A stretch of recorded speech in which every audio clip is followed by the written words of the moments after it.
श्री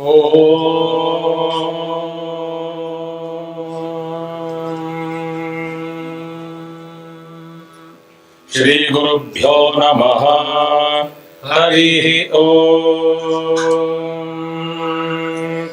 गणानां त्वा गणपतिगुं हवामहे कविं कवीनामुपमश्रवस्तमम् ज्येष्ठराजं ब्रह्मणां ब्रह्मणस्पत नः शृण्वन्नोतिभिः सीदसादनम्। महागणपतये नमः।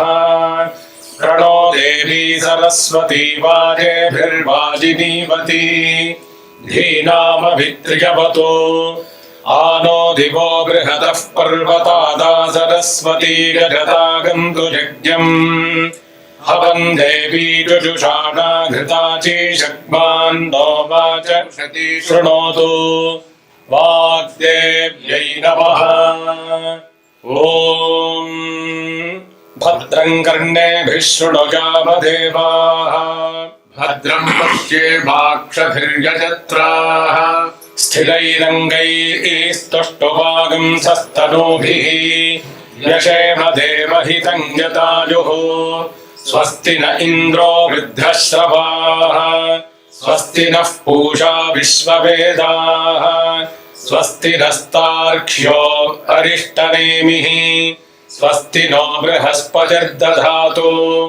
ॐ शान्तिः शान्तिः शान्तिः। ॐ लं नमस्ते गणपतये त्वमेव प्रत्यक्षं तत्त्वमसि त्वमेव केवलं कर्तासि त्वमेव केवलं धर्तासि त्वमेव केवलं हर्तासि त्वमेव सर्वं खल्विदं ब्रह्मासि त्वं साक्षादात्मासि नित्यम्। ऋतं वच्मि सत्यं वच्मि अवत्वं माम् अवभक्तारम् अवश्रोतारम् अवधातारम् अवधातारम् अवानुचारमवशिष्यम् अवपश्चात्तात् अवपुरस्तात् अवोत्तरात्तात् अवदक्षिणात्तात् अवचोर्ध्वात्तात् अवाधरात्तात् सर्वतो मां पाहि पाहि समन्तात्।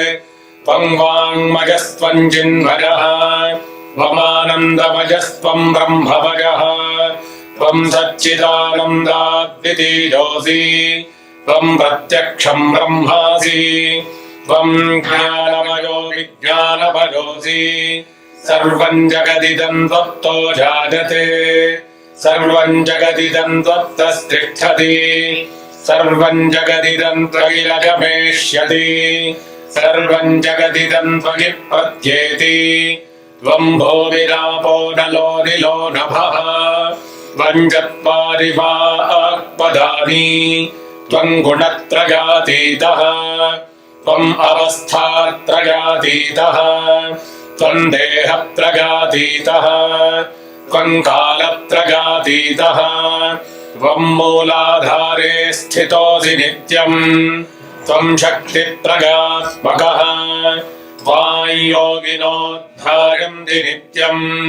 त्वं ब्रह्मा त्वं विष्णुस्त्वं रुद्रस्त्वमिन्द्रस्त्वमग्निस्त्वं वायुस्त्वं सूर्यस्त्वं चन्द्रमास्त्वं ब्रह्म भूर्भुवस्वरोम्। गणादिं पूर्वमुच्चार्य वर्णादिं तदनन्तरम् अनुस्वारः परतरः अर्धेन्दुलसितं तारेण रुद्धम्।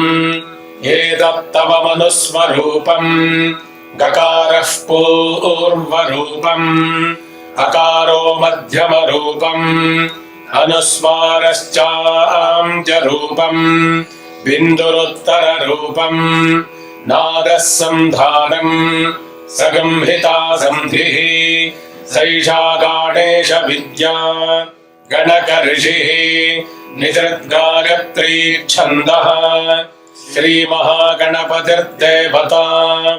ॐ गङ्गणपतये नमः।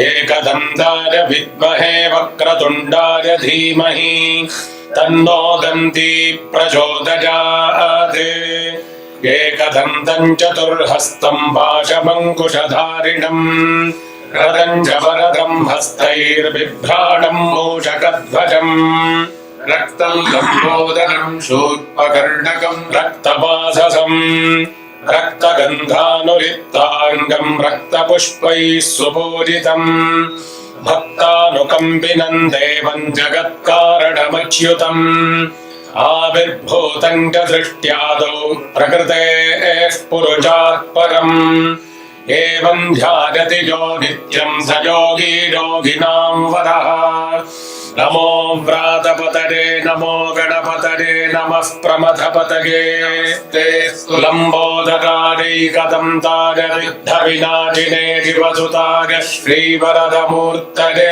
नमो नमः प्रातरग्निं प्रातरिन्द्रगं हवामहे प्रातर्मित्रावरुणा प्रातरश्विना प्रातर्भगं भूषणं ब्रह्मणस्पतिं प्रातः सोममुतरुद्रगुं हुवेम प्रातर्जितं भगमुग्रगुं हुवेम भजं पुत्रमदितेर्यो विधत्ता आभ्रश्चिद्यं मन्यमानस्तुरश्चिद्राजाचिद्यं भगं भक्षीयाः भगप्रणेतद्भग सत्यदातो भगेमान्धिजमुदपतदन्नः भगप्रणो जननगोभिरश्वैर्भगप्रणुभिर्नृवन्तः स्याम उतेदानीं भगवन्तः स्यामोदप्रपित्व उत मध्ये अह्नाम् उतोदितामघवन् सूर्यस्य वयं देवानागं सुमतौ स्याम भग एव भगवागम् अस्तु देवास्तेन वयं भगवन्तः स्याम तन्त्वा भग सर्व इज्जो हवीमितनो भगपुर एता भवेह समद्भराजोषसो नमन्तदधिक्रावे वशुचरे पदाज अर्वाचीनं वसुविदं भगन्नो रथमिवाश्वावाजिन आवहन्तु अश्वावतीर्गोमतीर्न उषासो वीरवती सदमुच्छन्तु भद्राः घृतं दुहाना विश्वतः प्रपीनायोजं पात स्वस्तिभित्तदानः यो माग्ने भागिनगं सन्तमथा भागं जिगीर्षति अभागमग्ने तं कुरु मामग्ने भागिनं कुरु भाग्यदेवतायै नमः।